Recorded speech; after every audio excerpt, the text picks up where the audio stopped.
In honor of National Hispanic Heritage Month, 9 on Your Side is paying tribute to the generations of Hispanic Americans who have influenced and enriched our society.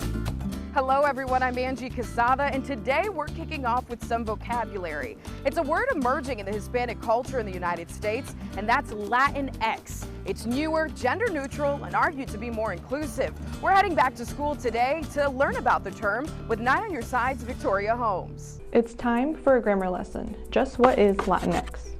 Latinx is a gender non-conforming term or word used by people of Latin American descent.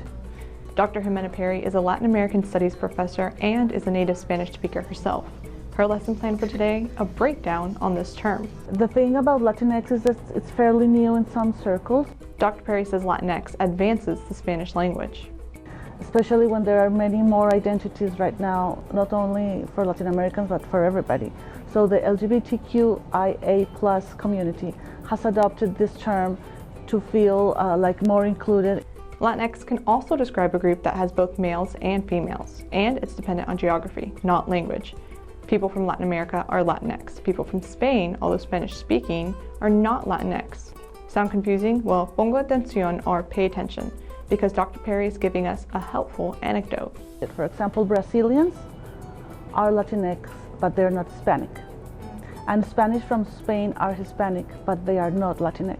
But like any new idea, it's not without its controversy. In the Real Academia de la Lengua, a Spanish Royal Academy, the term hasn't been accepted yet, for example, in the dictionaries, because the purists of the language say no, that's not correct. However, it is in the widely used English Merriam-Webster dictionary. And jot down this statistic in your notes. According to a Pew Research study published earlier this year, younger Hispanics have heard of Latinx and are more likely to use it. Like Nina Caujilio, a student at ECU and president of the Latino Student Union. She's noticed some opposition. I believe there's a resistance because the Hispanic community is more close-minded, it's more religious. Since it's more religious, it doesn't like to change its stuff. It's more, let's just stick to the point. And critics say that it groups together differing cultures instead of recognizing that diversity. Some disagree. Joey Camano Agarin is one of them.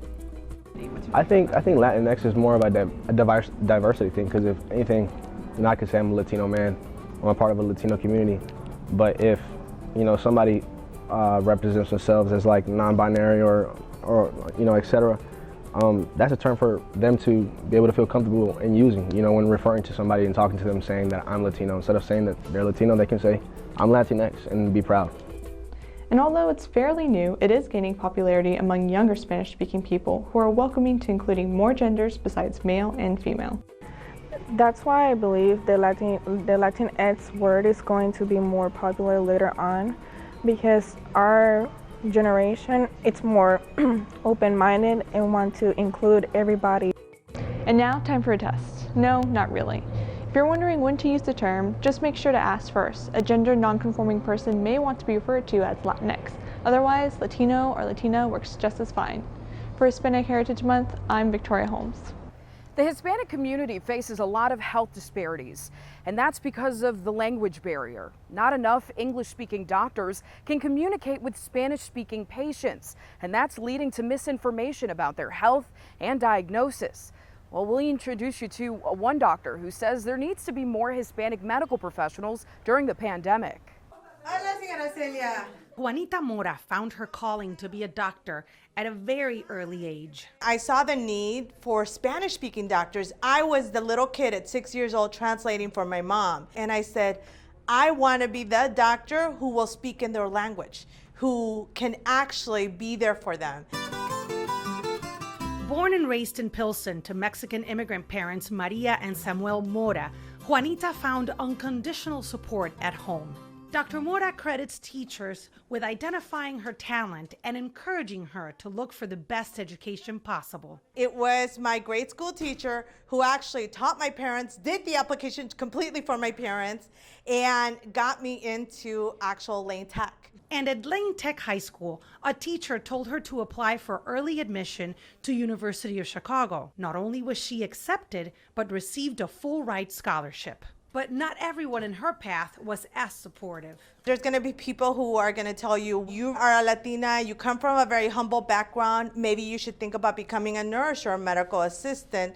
Not that there's anything wrong with it, they're wonderful careers, but I wanted to be a doctor. And I heard those from actually a counselor in college. Juanita graduated from the University of Chicago with honors. She went on to medical school at University of Illinois in Chicago. During her residency at Rush Medical, she fell in love with the allergy and immunology specialty because she could treat entire families and you get to do tons of outreach, which was my calling. Dr. Mora has never questioned her commitment to the community, but it was definitely put to the test in March after an interview with Spanish News when her phone lines were blowing up. Calls from people looking for medical help, like Celia Garcia, who says she contracted COVID working at a meatpacking company in Chicago.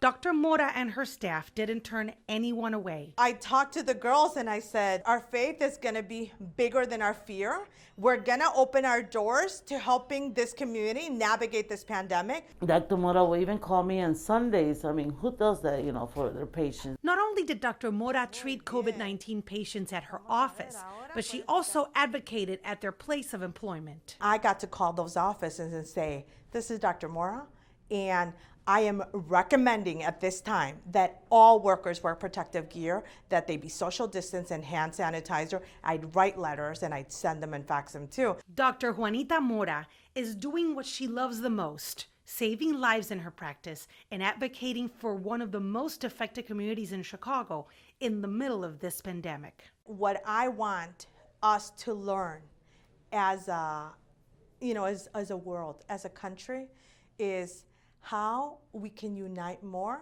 to decrease these health disparities. We can all help each other. Coming up on our Hispanic Heritage Special, behind the Hispanic culture is a rich history of music, art, and food. We'll show you places across America and here in the East that highlight just that. You're watching Hispanic Heritage.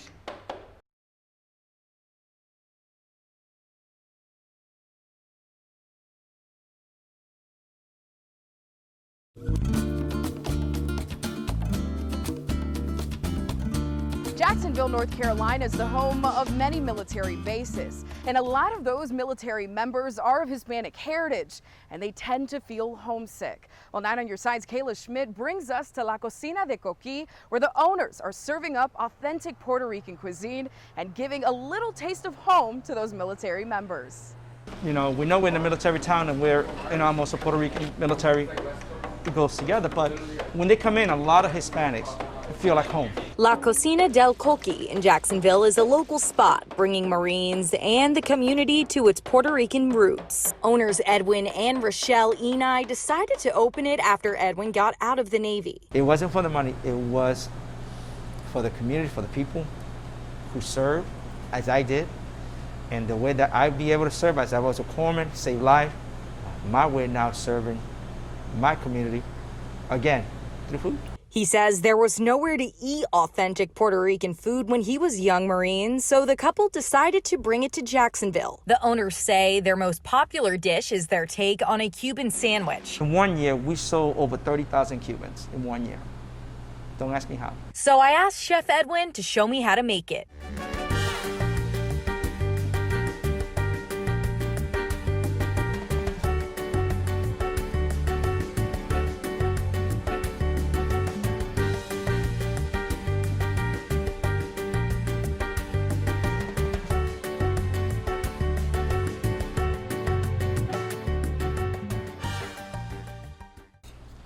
So what we do, we take a spoon, all right, we'll put it right here.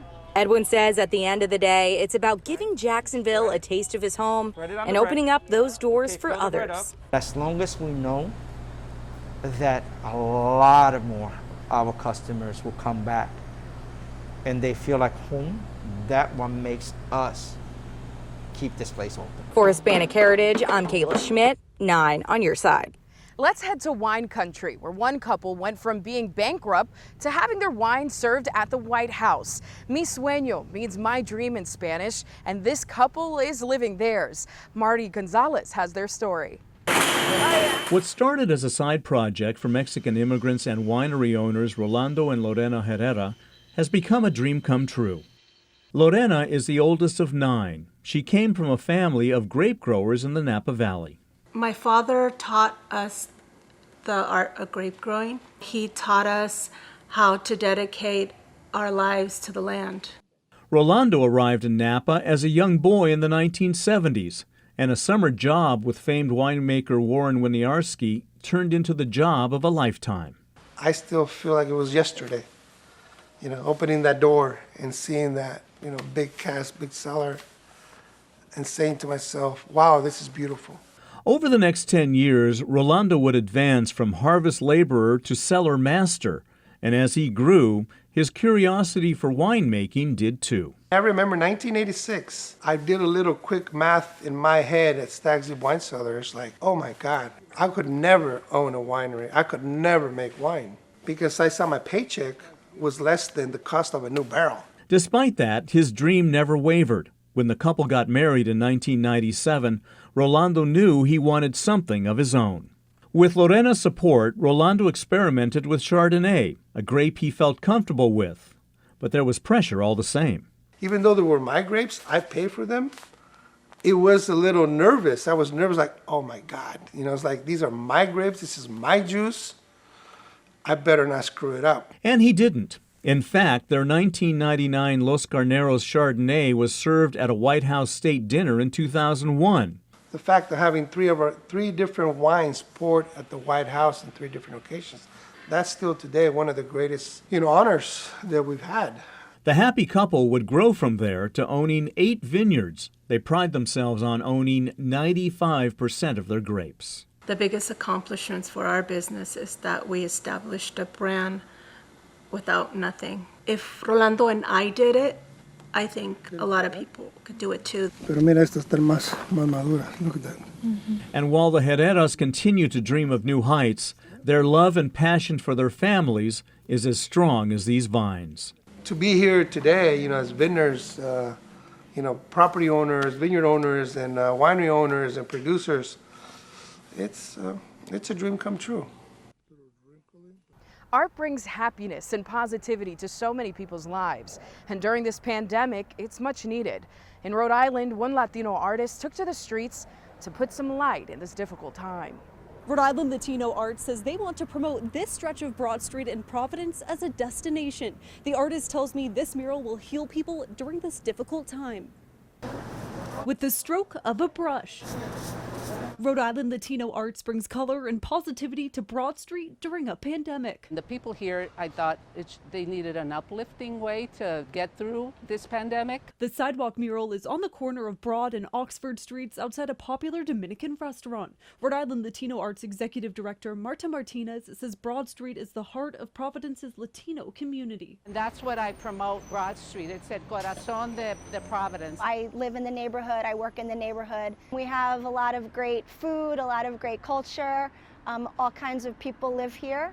We have lots of Latinx people. We have Southeast Asian, Black, white, everybody lives here. According to numbers released by the Department of Health, 59% of COVID-19 cases in Rhode Island are Hispanic and Latinx residents. Martinez tells me it's affecting families, but also local businesses and artists. Businesses all over the state and the country were suffering the most. Visual artists were just locked up. Statistics that show that the Latino community was the most infected, had the higher number of infections, really moved me to see if we can highlight this neighborhood. Visual artist Tamara Diaz used the sidewalk blocks to symbolize 6-foot distancing and also painted masks. She says the artwork has brought the community together while also spreading important messages. It really seemed to brighten up the area. The community got involved. The Black Lives Matter, of course, movement representing. We have some nice tropical palm trees for all the people in the community to remind us of our homelands. Peace for everybody, and the project turned out to be a success. And Martinez says this project was such a success, they are planning on doing similar painted artwork along different sidewalks down Broad Street here. Diaz tells me this paint should last for a few years. In Providence, I'm Brittany Schaefer.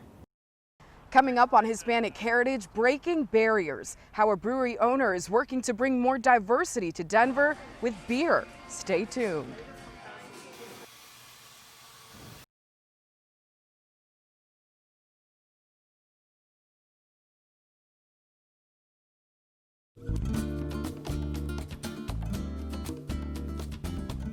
A business owner is bringing his roots to work, quite literally.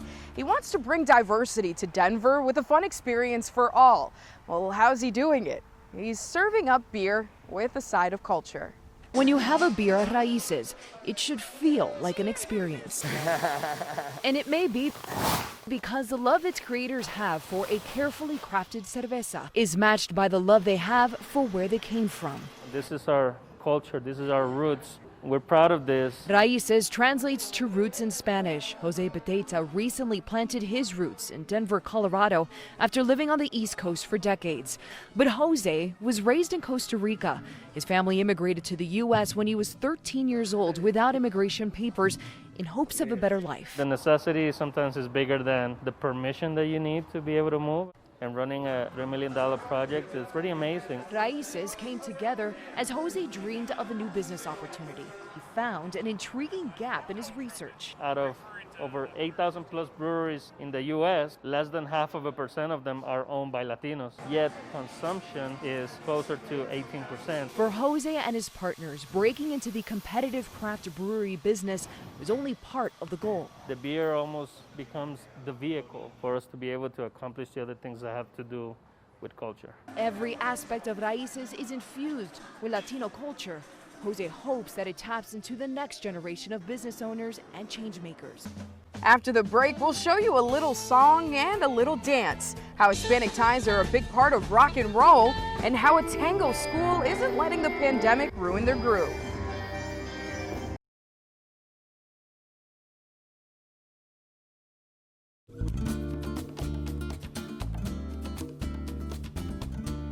So many love the sounds of rock and roll, but some don't know the Hispanic ties to the genre. Well, the Rock and Roll Hall of Fame in Cleveland, Ohio highlights Hispanic artists, and they share how music can be spread out through many cultures. Since the beginning of rock and roll, we've seen deep influences of Latino music. With this electric guitar, a young Richie Valens wrote his smash hit reinterpretation of a Mexican folk song, La Bamba. By introducing Spanish lyrics into a rock and roll song, even that in alone in 1958 hadn't been done before. So that was groundbreaking, that was innovative. His contributions join those of other artists of Hispanic heritage who have their names etched in gold on the Rock and Roll Hall of Fame inductee wall. Vinny Lopez, aka Mad Dog of Bruce Springsteen's E Street Band, everybody from Greg Errico of Sly and the Family Stone, Robert Trujillo of Metallica, and Linda Ronstadt, among others. En la noche silenciosa. That last name may come as a surprise to some. Mariachi, my family are Mexican, and that is my roots. From her grandfather and previous generations, and recorded an entire album kind of celebrating her roots. Precious artifacts help tell these inductees' stories, like Trujillo's bass guitar, the satin vest worn by Errico, and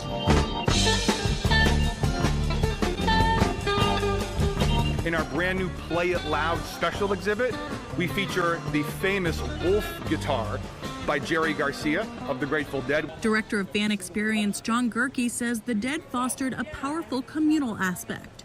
Jerry Garcia always talked about how he tried to break down those barriers between performer and audience. It was more about we are all sharing in this experience together. One musician that Gerke says certainly has shared his heritage is Carlos Santana. These collaborations, it's doing what we see in music today. It's introducing his music to the fan bases of these other artists and vice versa. Pre-pandemic, the museum has participated in events like the annual Latino Heritage Fest, but in today's world, they encourage people to make use of their free online educational resources. Rock and roll has never been one thing. It's never looked one way, it's never sounded one way. If you have one image of rock and roll, I would encourage you to broaden that representation. It's a very complete dance. It's very intricate, and it requires a lot of coordination. The combination of movement and community and the interaction with another person makes it a very special way of coming into the moment. Tango has taken over the lives of Meredith Klein and Andres Almarisha. Klein has been dancing tango non-stop since 1999. Almarisha is from Argentina and says he's been dancing since he was 11 years old. For me, dancing tango, it was very natural. It was something I just did. They've been dance partners for years, and their love of the music and movement moved them to create the Philadelphia Argentine Tango School more than a decade ago. When we founded the school in 2008, we became part of this global movement to take Argentine tango from a specific place and time and make it something that the whole world could enjoy.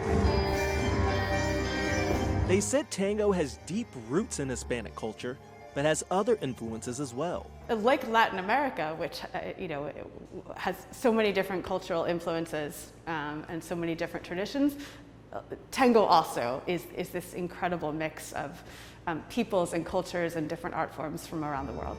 But like many schools, COVID-19 hit them hard.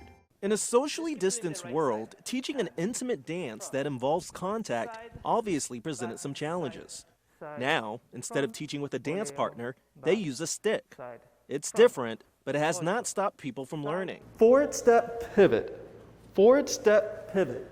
Meredith said that when COVID-19 hit, they realized that they had to change the way they do business. So they stopped bringing students into their studio and they transitioned their classes online. She said since then, they've attracted students from all over the world. The school has also started virtual events as well. Back in May, it held a virtual tango festival that drew in more than 400 people. The fact that people are still engaged online is giving a sign that as soon as people it's safe to dance, people are going to flood the events and now we're going to have a binge on tango. They said despite the challenges from COVID-19, they don't think anything can ever stop the music.